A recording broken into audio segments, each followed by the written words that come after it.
Hey guys, Steven here, Fanatic Perspective. Cowboys. That was one of the most embarrassing losses, embarrassing 3 to 4 hours of football I've seen in my entire life as a fan, as a lifelong fan. That hurt to watch. It hurt to see your football team go down 27-0 in a home playoff game as a 2 seed with everything on the table. Credit to the Green Bay Packers as they win, first 17 to win a playoff game in NFL history. Packers win 48-32, just ridiculous score. I'm hurt. I'm upset.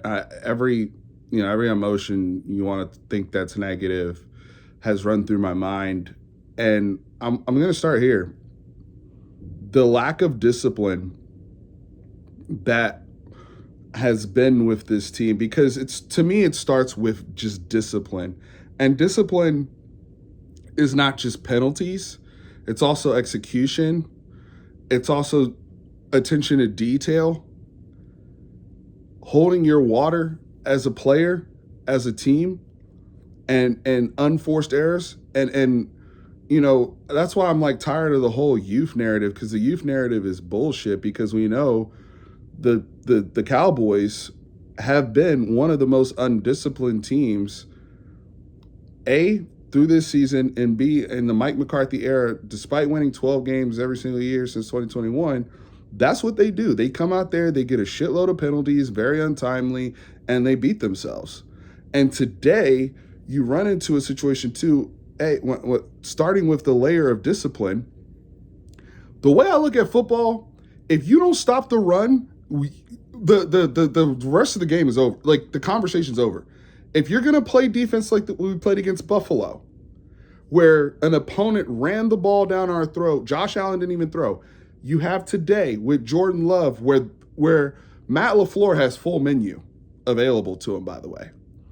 But they're running the football at will.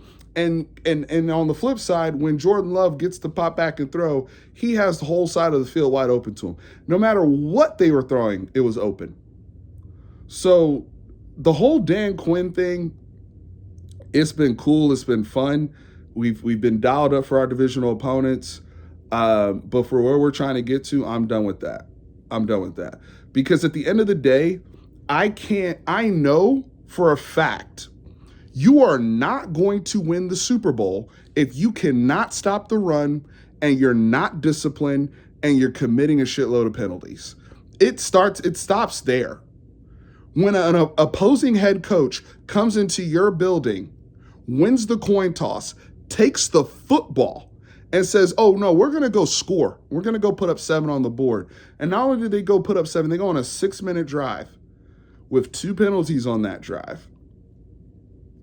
Because what the Cowboys are is a bubble of pressure, and where they're really good offensively in their building, but that offense is also in that bubble of pressure. Mike McCarthy is in that bubble of pressure. So what happens is they start pressing.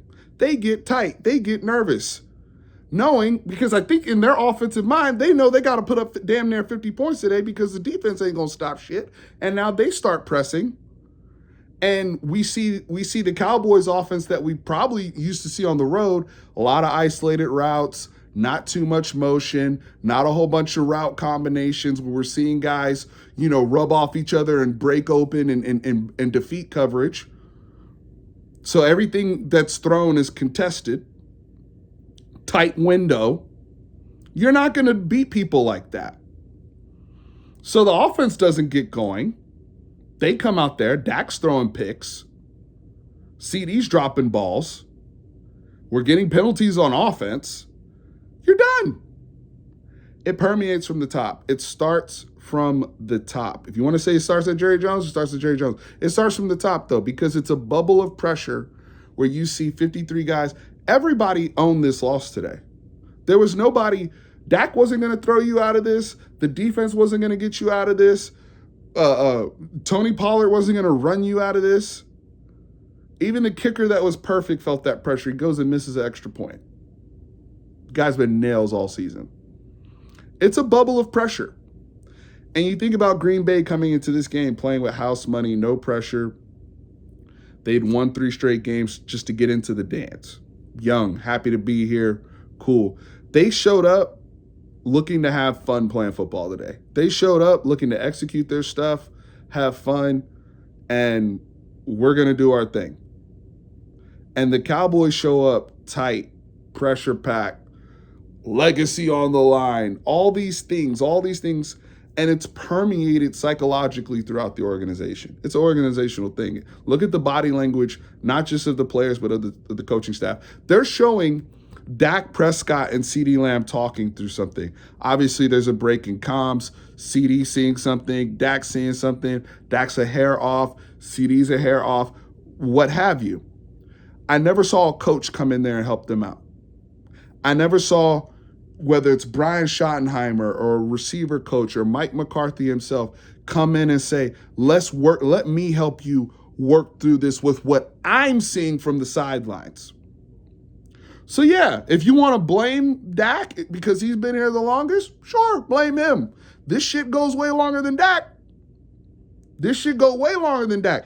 I was 26 years ago, however, I was in a hospital bed when the Cowboys lost to the Carolina Panthers in their second year in 1996, and I was crying my ass off as a little boy in the fucking hospital when they lost to Carolina because they didn't repeat as champions. That's how long I've been in this shit. That's how long I've been in this shit as a fan. This shit hurts, this shit stinks, and it's permeated throughout the organization. It's a psychological problem. It doesn't matter what they do next season, and that's what sucks. You can't even enjoy the regular season as a Cowboys fan because everybody's fucking right. Everybody's right about, oh, well, it doesn't matter because they're just going to choke it away in January. It doesn't matter. Trade Dak, pay CD, pay Micah. You're going to have the same psychological thing permeate throughout this until you find the magical person that can hit the pressure relief valve and allow them to just play football and do what they've done the last 17 weeks and not freaking choke and not commit dumbass penalties and not get in their own way.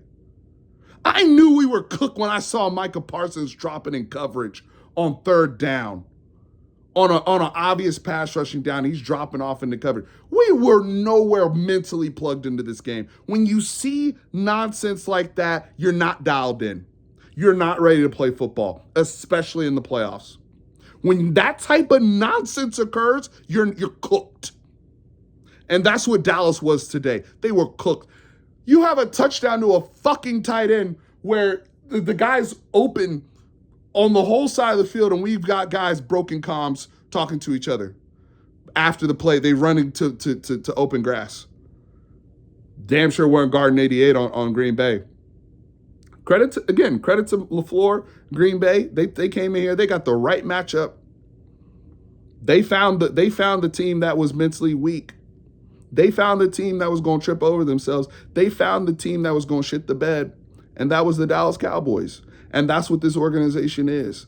Very talented, tons of people that can perform. I have no doubt in my mind, CeeDee, Dak, Micah, Tony, the offensive line, they will all flourish in other organizations with proper mental, psychological coding going down.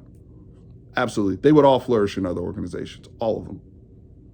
Duran, Bland, Gilmore drops off of Dontari and Wicks for whatever reason in coverage or whoever, Romeo, whatever, pick whatever Packer receiver you want to.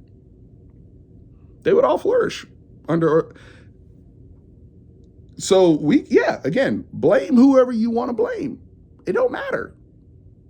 Because this was a organizational loss today. They got the brakes beat off of them. But look, to me, if you're looking at, hey, where does that magical person come from? I need somebody in the room from that Bill Parcells energy, that fuck back energy of, look, we're not gonna beat ourselves. We're gonna limit turnovers. We're gonna stop the run. We're not going to get in our own way with basic execution issues where we're having broken comms all over the place. And if the other team beats us, they beat us because they're better. But this and Mike McCarthy's probably not the answer for you. Not saying he's a bad football coach, but to say he was out coached would be an understatement today. With what LaFleur and Joe Barry did, that's illegal in several states. That's how badly they were out coached. So I'm sick as a Cowboys fan. I don't know where they're going to go money-wise with all this stuff, because we have to, people are like, oh, well, let's just get rid of Dak, or let's not pay this person, whatever. There's financial ramifications to that. It's easier to change the coaches than it is the players. So be mindful of that. But psychologically, until it changes there and it's not a pressure cooker of a bubble, because everybody else is playing playoff games, and the habits that they showed over the 17 weeks, pretty much they show in the playoff games, except for Dallas. You feel that pressure when you get in that building. And I don't know how does that goes, yes, this game, I've never seen a Dallas Cowboys team get whooped like that, but in a playoff, but pick whatever playoff loss you want within the last 3 decades. And it's pressure. They don't look like they're out there trying to have fun or coming out there looking like they're trying to intimidate the opponent. When you watch San Francisco play Green Bay, they gonna come out with that thuggish, I'm trying to hurt you energy. We about to get some ag assault charges. We don't care. That's the energy San Francisco gonna be on. That's the energy that Baltimore gonna be on when they come out there and they look to attack their opponent. Dallas had no interest in attacking Green Bay today. Across the board. Soft. Bitch made. As an organization. I'm not saying any individual, because it's not any individual's fault. Everybody today, this team was bitch made. 1,000%. That was some of the worst football in a big moment. To just shit the bed like that is unacceptable. I don't know where we go from here. I'll try to gather my thoughts and calm down. But, I mean, if you're a Cowboys fan out there, you should be pissed. And what are we going to enjoy? Well, we're going to start talking about the draft now so we can add other people to this pressure cooker so they can succumb to the pressure too. Who's going to release that pressure in this organization? So that they're not worried about legacy and expectations and all this. And they're worried about, or not even worried about, they're looking forward to going out there and doing their job and playing football and having fun and doing what they love and playing a child's game. Because they're not playing a child's game right now. I saw a bunch of people out there. I saw Dan Quinn out there who's probably interviewing for God knows what position and didn't prep for this opponent. That's never been able to solve the run in big games. And I saw a bunch of guys out there get super tight from the quarterback down. Get super tight. And this is the product. Let me know what you think in the comments. Peace.